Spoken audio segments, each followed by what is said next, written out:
semuanya, kenalin namaku Selma Fionita Putri dengan NIM. Halo semuanya, perkenalkan saya Haikal Haning Maulana, NIM saya.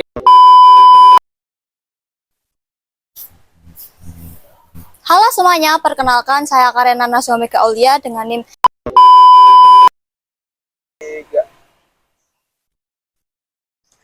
Halo semuanya, perkenalkan namaku Viola Serafina Pramudita Putri dengan NIM.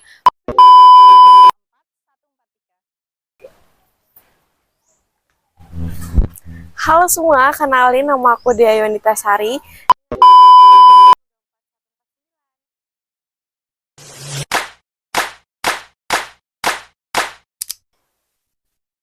Kami memiliki 4 narasumber yang sudah diwawancarai dan 2 diantaranya berasal dari akademisi UNS dan 2 diantaranya berasal dari non-akademisi UNS.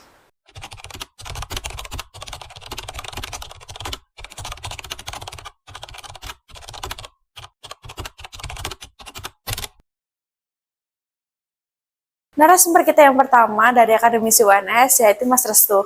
Alasan kami memilih Mas Restu karena beliau merupakan mahasiswa D4 Demokrasi dan Catatan Sipil Angkatan 2021 dan memiliki usaha di bidang jasa yaitu UNS Antar Jemput atau yang sering disebut UNS Anjem. Beliau mulai merintis usaha tersebut dari Maret 2024 dengan ide kreatifnya yang ternyata menghasilkan uang dan berkembang sampai sekarang. Bahkan sekarang beliau memiliki 10 grup UNS Anjem yang masing-masing grupnya memiliki 1000 anggota.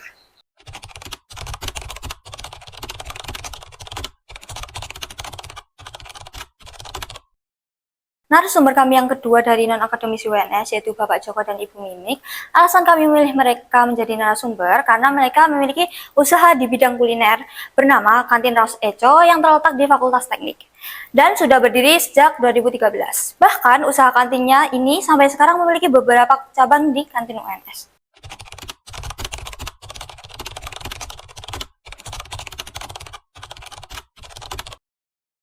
Narasumber ketiga dari non-akademisi UNS yaitu Kak Thomas. Alasan kita memilih beliau sebagai narasumber adalah karena beliau memiliki usaha yaitu toko kelontong yang berdiri sejak 2019. Dan Kak Thomas ini sangat menginspirasi karena beliau merintis usaha tersebut benar-benar dari nol, padahal beliau tidak lulus SD.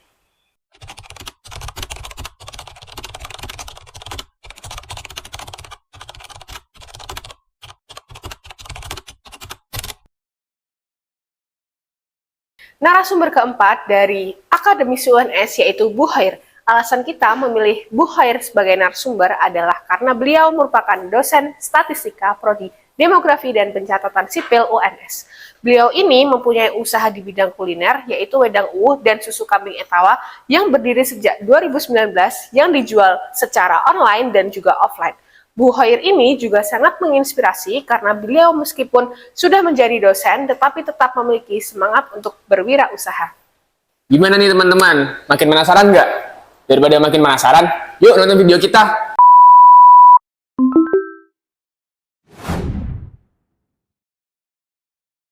Halo semuanya, sekarang kita lagi akan mewawancarai narasumber yang pertama. Bisa diperkenalkan dulu siapa namanya, Mas? Oh iya, mungkin sebelumnya perkenalkan, namaku Restu Bintang. Aku di sini sudah bukan mahasiswa ya statusnya. Terus kesibukan sehari-hari mengelola bisnis UNS Anjem. Anjem. Ya. Oh, ya. Untuk pertanyaan yang pertama, kewirausahaan menurut Mas itu apa? Kewirausahaan. Kalau menurut saya sendiri, kewirausahaan itu mungkin bisa dibilang sebuah mental atau cara berpikir ya. Jadi di mana seseorang itu pandai untuk melihat peluang yang ada di sekitarnya. Tapi selain itu, selain dia pandai melihat peluang, tapi dia juga punya mental gitu untuk merealisasikan peluang tersebut. Jadi peluang itu nggak cuma dipikirkan aja, tapi gimana caranya agar bisa direalisasikan. Ya, untuk pertanyaan yang kedua itu, Masnya kan ini kan usaha Anjem UNS ya. Betul. Nah, itu awal mulanya bisa ada kepikiran berusaha itu tuh kenapa? Nah, itu balik lagi ke pertanyaan pertama, itu gimana caranya kita melihat peluang. Jadi dulu kan ceritanya Anjem ini kan udah rame di Semarang. Udah rame di Semarang, tapi setelah saya lihat kok di Solo kok belum ada. Padahal kalau dilihat dari geografisnya, dilihat dari masyarakatnya itu juga mirip-mirip kan. Sini juga di wilayah kampus juga pasti banyak mahasiswa yang butuh. Nah, di situ aku baru kepikiran sih untuk oke lah, aku coba dulu di Solo, dan itu pun nggak langsung gede, nggak langsung bagus responnya. Jadi tetap bertahap. Untuk pengalamannya berwirausaha itu selama ini ya itu Anjem UNS itu atau ada lain? Saya orangnya bosenan nggak kebetulan. Jadi senang nyoba usaha baru, tapi kadang nggak lama bosen. Jadi beberapa kali ganti. Mungkin sebelumnya pernah jualan barang-barang thrift gitu, terus pernah jualan di marketplace juga, di Shopee. Lebih ke memanfaatkan momentum aja sih. Kalau yang sustain sampai sekarang ya ini Anjem. Kalau dari usaha Mas itu ada nggak sih kayak kesan raihan terbaik gitu? Kesan terbaik ya. Mungkin lebih ke ini sih, impact-nya ke sekitar. Maksudnya, oke lah, tujuan pertama kita berwirausaha pasti kan uang ya, pasti itu tujuan pertama pasti. Tapi di luar itu, ketika kita bisa memberikan impact, artinya lingkungan sekitar kita itu bisa terbantu dengan adanya usaha ini, terus nggak cuma dari sisi customer tapi juga dari sisi driver ya yang merasa terbantu, dapat pendapatan dan lain-lain. Jujur di situ sih impact sih yang lebih kerasa banget. Untuk pertanyaan terakhir, ada nggak sih Mas peran pemerintah dalam support usaha Mas saat ini? Untuk peran pemerintah sejauh ini saya sendiri belum terlalu merasakan ya, mungkin karena lingkup usahanya juga masih mikro, masih kecil, dan masih di lingkungan kampus. Jadi sejauh ini masih kebanyakan otodidak sih untuk mencari tentang informasi-informasinya. Tapi sejauh ini yang saya lihat pemerintah juga sudah cukup memberikan langkah yang baik ya, dengan memberikan sosialisasi, edukasi dan lain-lain. Tapi mungkin lebih ke pendekatannya saja sih yang perlu diperbaiki agar lebih masuk ke anak muda gitu. Berarti yang terakhir Mas, ada nggak sih kayak tips and trick yang mau berwirausaha itu gimana mulainya? Tips and trick ya? Iya. Kalau tips and trick mungkin konsisten aja sih. Karena yang namanya usaha kan nggak mungkin langsung jadi ya. Iya. Nggak mungkin langsung jadi dan nggak mungkin stabil. Nah, namanya usaha pasti ada naik turunnya. Jadi kunci yang utama yaitu konsisten. Untuk pertanyaan terakhir, gimana Masnya bisa survive dalam dunia bisnis ini yang ada naik turunnya? Oh ya, untuk gimana bisa survive ya kembali ke tujuan awal sih Kak. Jadi tujuan awalnya apa ketika kita mau memulai ini, dan setelah kita memulai itu gimana caranya biar tujuan itu terrealisasi. Artinya apa yang udah dimulai itu harus diselesaikan gitu Kak. Dah, sekian dari narasumber kita yang pertama. Terima kasih.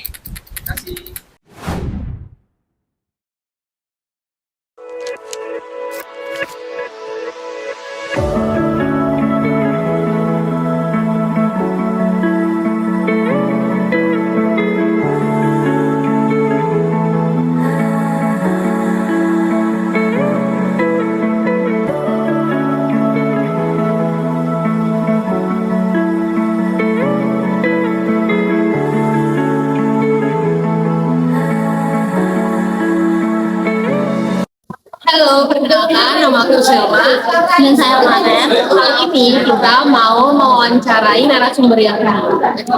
Boleh memperkenalkan diri Bapak mungkin dengan nama dan jenis usahanya. Perkenalkan saya nama Soto Mariana, punya kantin Raffles Teknik UNS. Berapa tahun? 13 tahun. 12 tahun. Berarti cabangnya kemana Dulu pertama di pertanian. Yang sekarang katanya masih Bapak, saya izin tanya, menurut Bapak itu kalau perusahaan menurut pada sudut pandang Bapak itu yang pastinya itu pendidikan dari dapat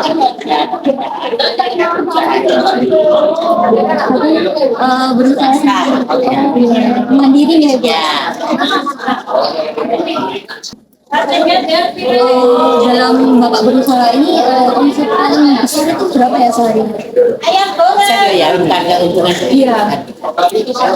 ya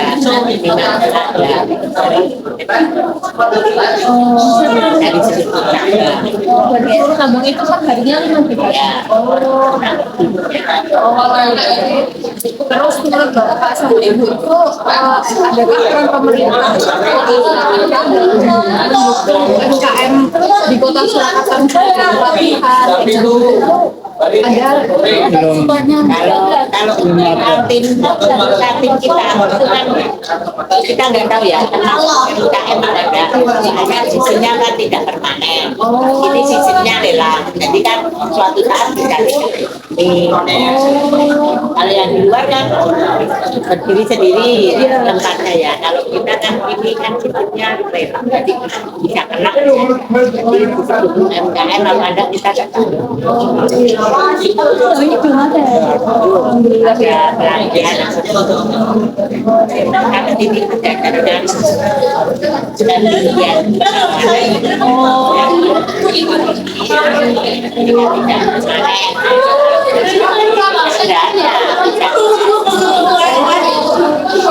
Pindah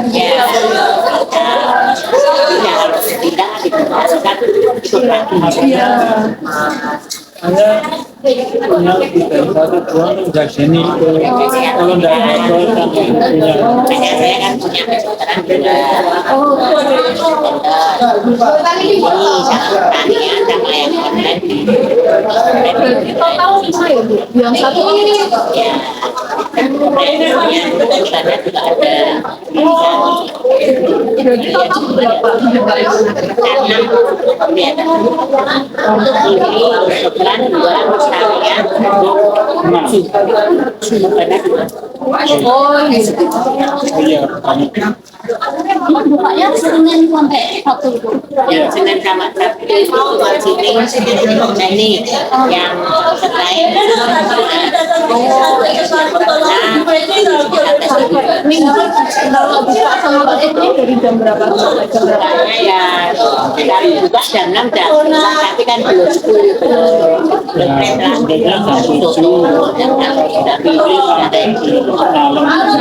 Jam 8 berarti udah mulai itu ya Pak? setengah 8 kalau di sini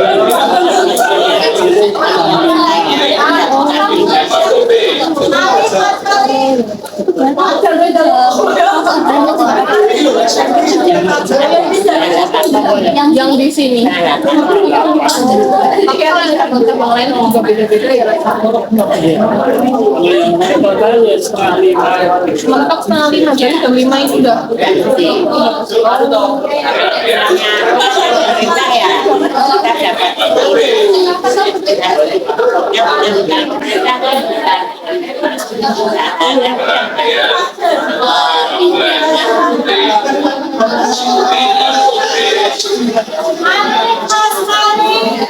dari BRI yang akan bertanya Ini itu dari kami ya Bapak Ibu, terima kasih sudah menjawab dan masih waktunya. Terima kasih.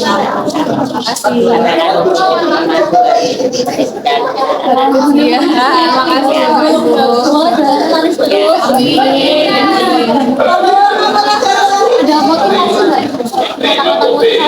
Ada motivasi nggak? Kata-kata motivasi nggak? kita usaha itu memang jatuh banget, tapi jangan kita tolong. Terima kasih Bapak Ibu. Terima kasih banyak. Sekian dari kami. Terima kasih.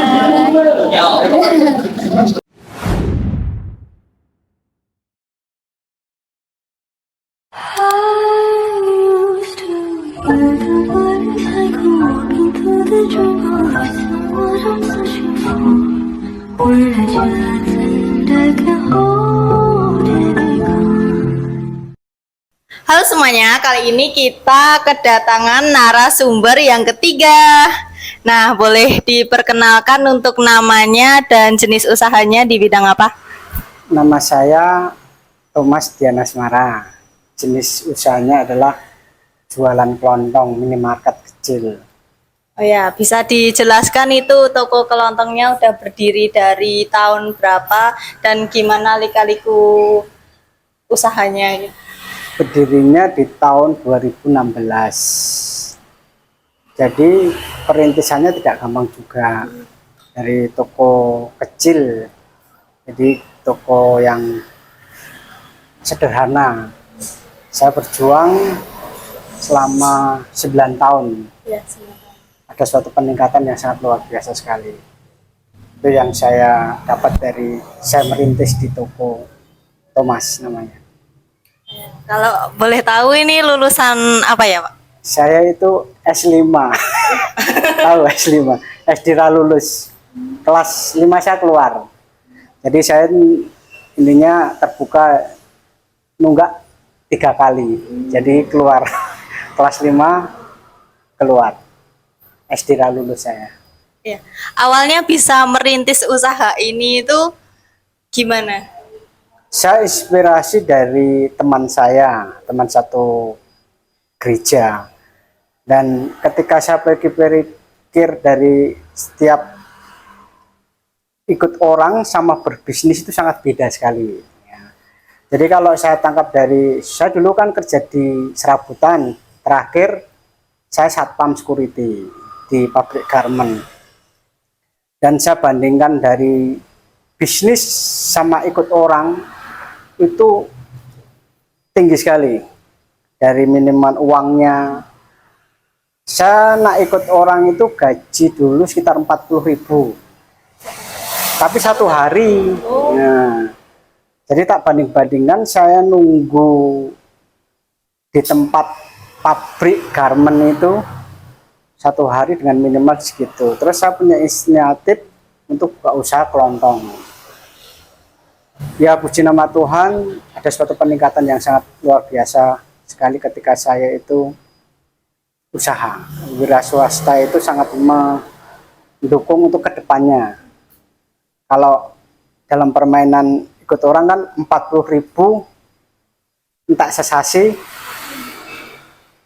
pangan saya sok main hasilnya. 1 hari 40.000 loh. Kalau dikali 1 bulan berapa? Itu habis. Makan aja nggak cukup, apalagi buat beli bensin itu tidak akan pernah cukup. Terus ada lagi saya tangkap ketika saya usaha, saya itu nunggu 1 jam mulai di 30.000 cepat. 20.000 saya itu dapat daripada saya 40.000 jam 7 pagi sampai sore.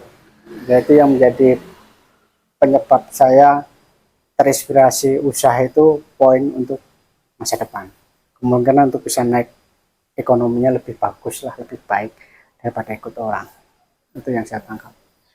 Untuk menurut Kak Thomas ini, kewirausahaan itu apa?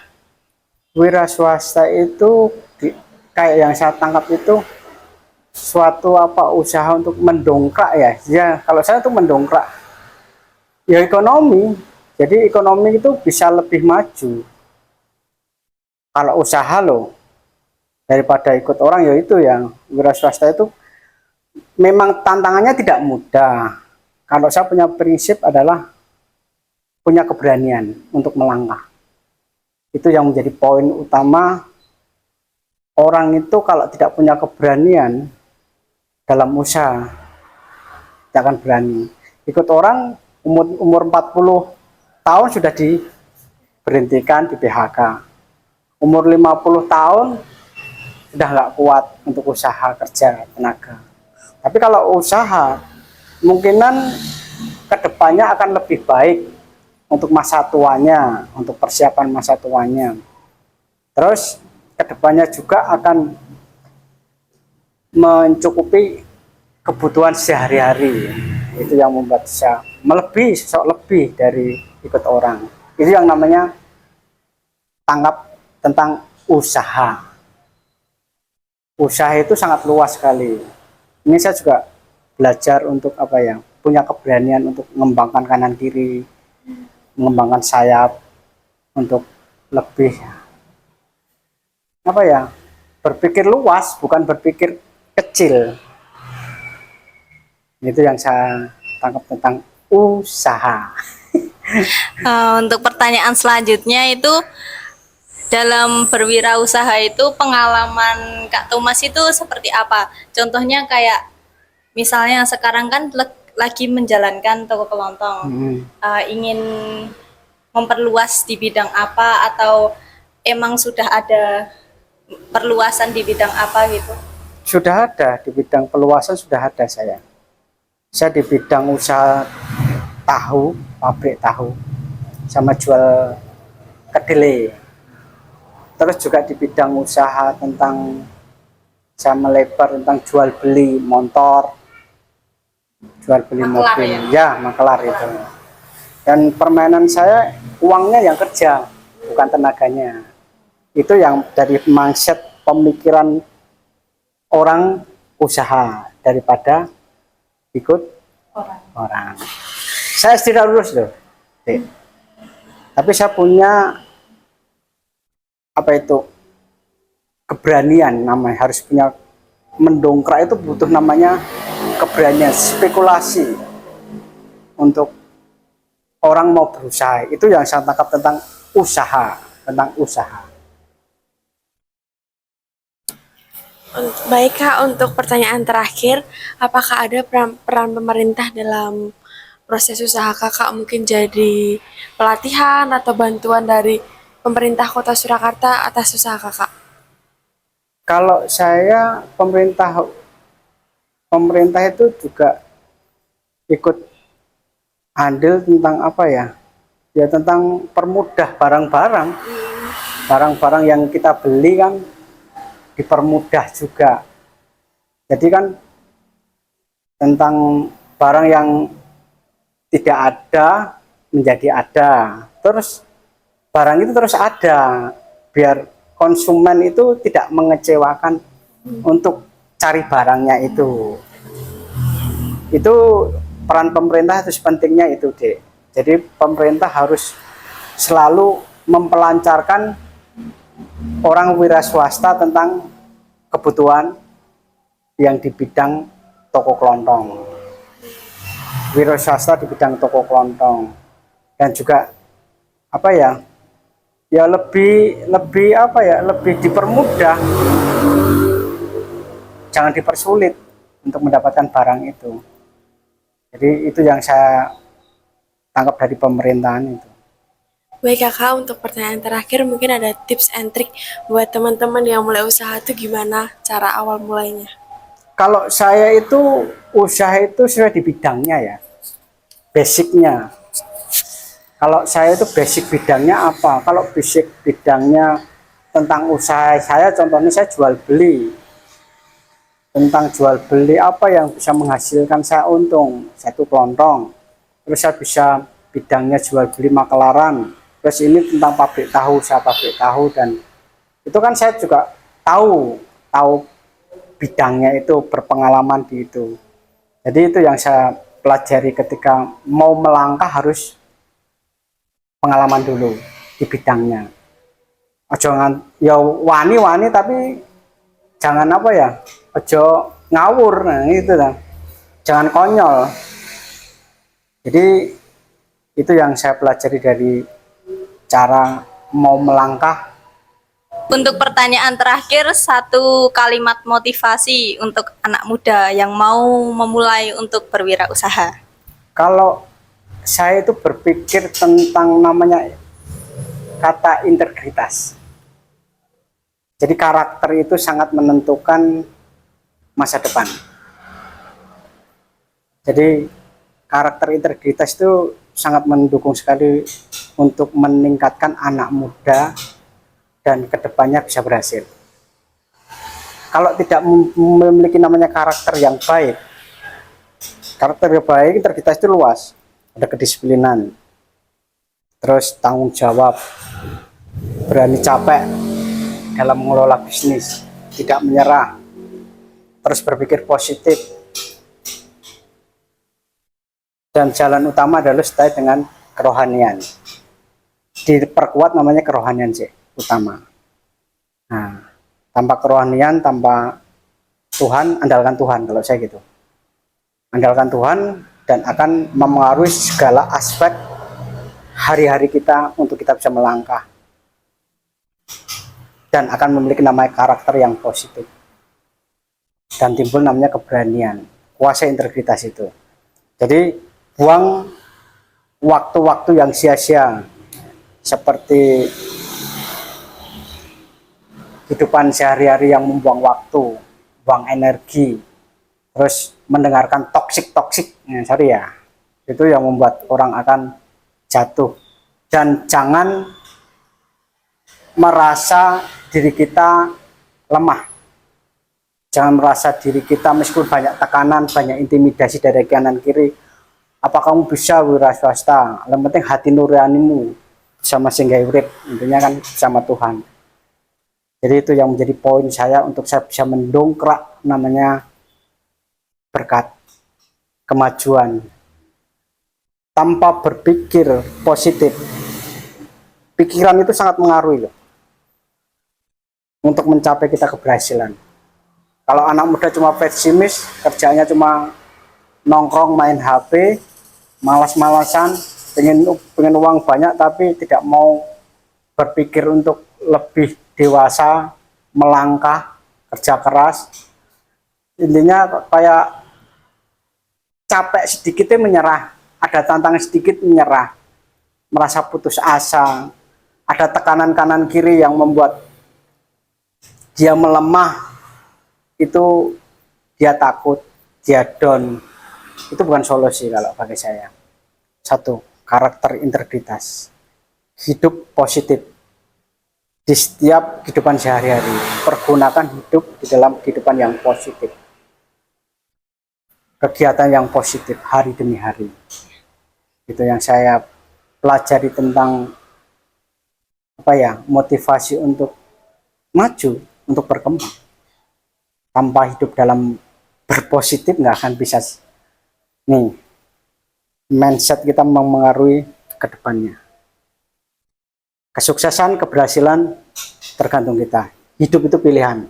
Mau karakter baik, mau karakter negatif dan positif, mau mencapai masa depannya baik dan tidak baik, tergantung kita. Karakter yang positif atau tidak positif. Dengarkan ya. Dan sekian dari narasumber kami yang ketiga. Terima kasih atas waktunya. Sama-sama.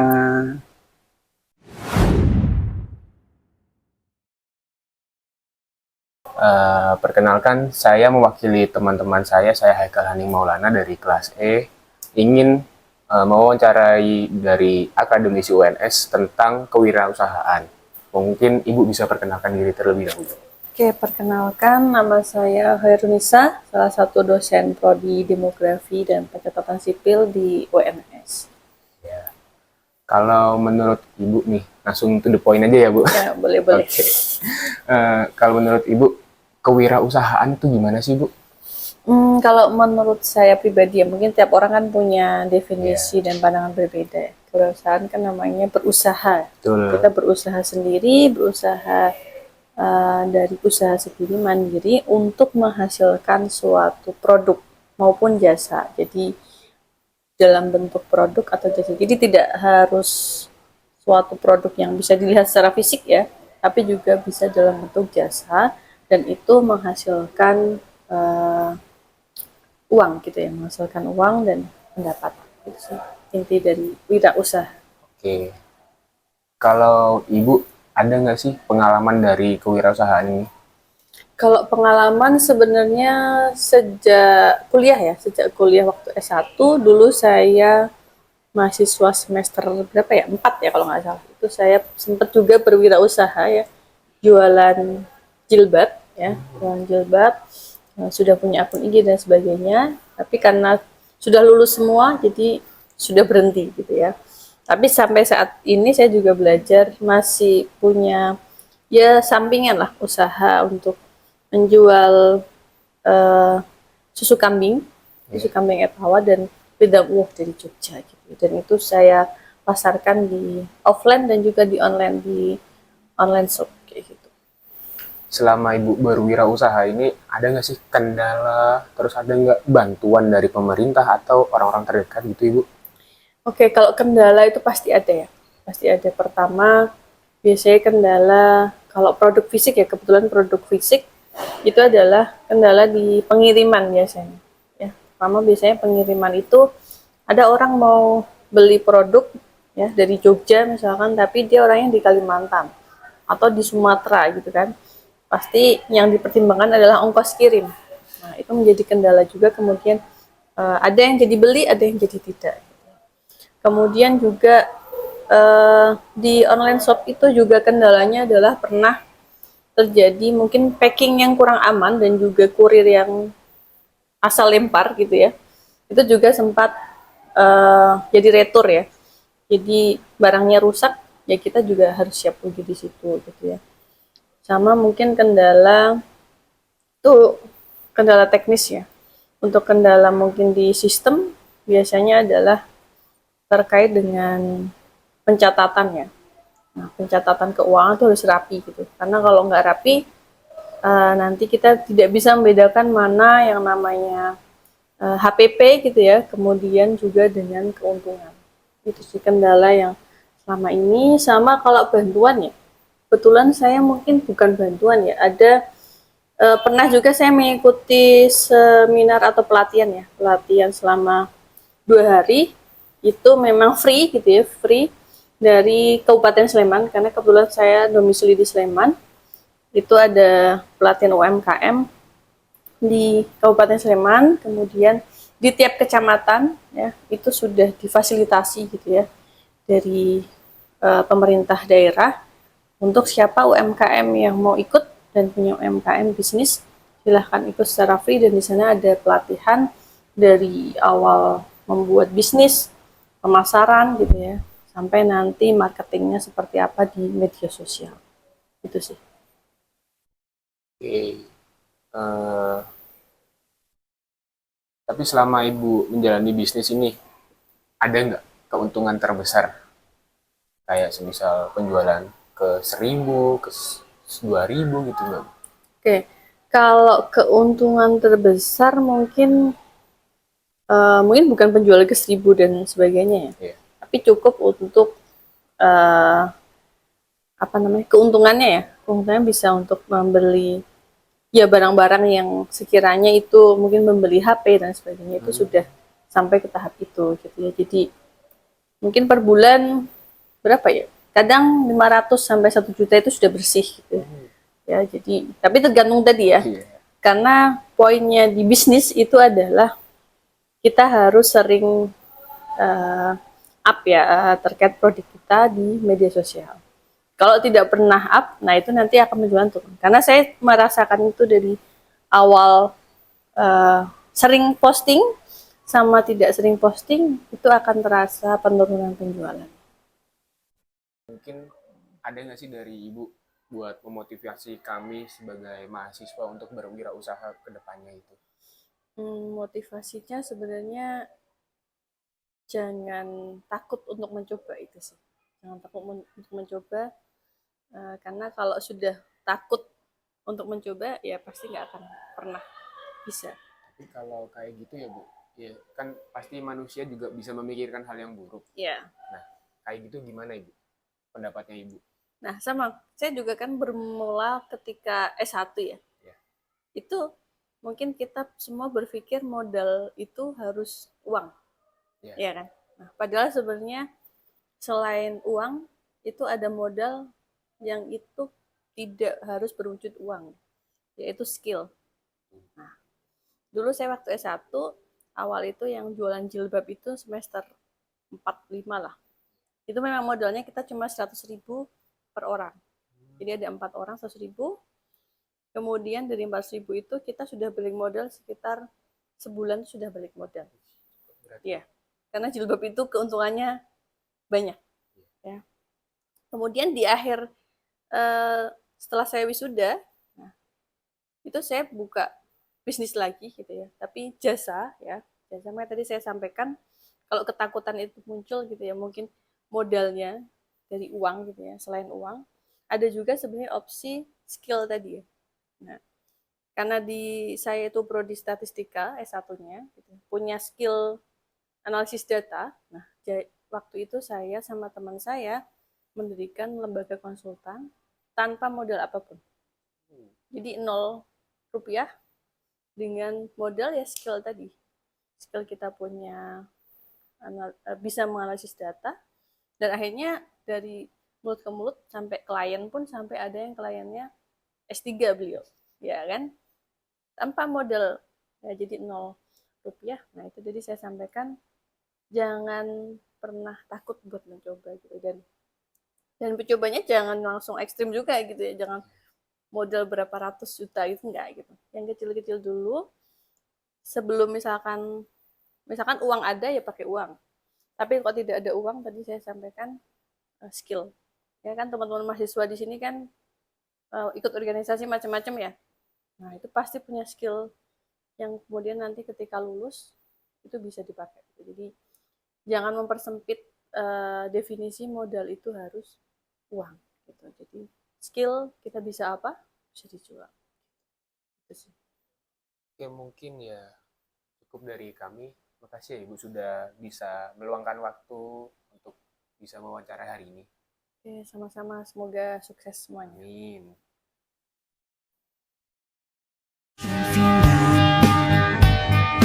Em bỏ lại ngày tháng bạc màu, em bỏ lại nỗi nhớ ngày đầu. Selamat siang teman-teman. Em quên một câu nói đi thêm chút đường, ly đen dường như trắng dịu lại như cung đàn đa hoa khờ dại. Trông về một mình giữa tay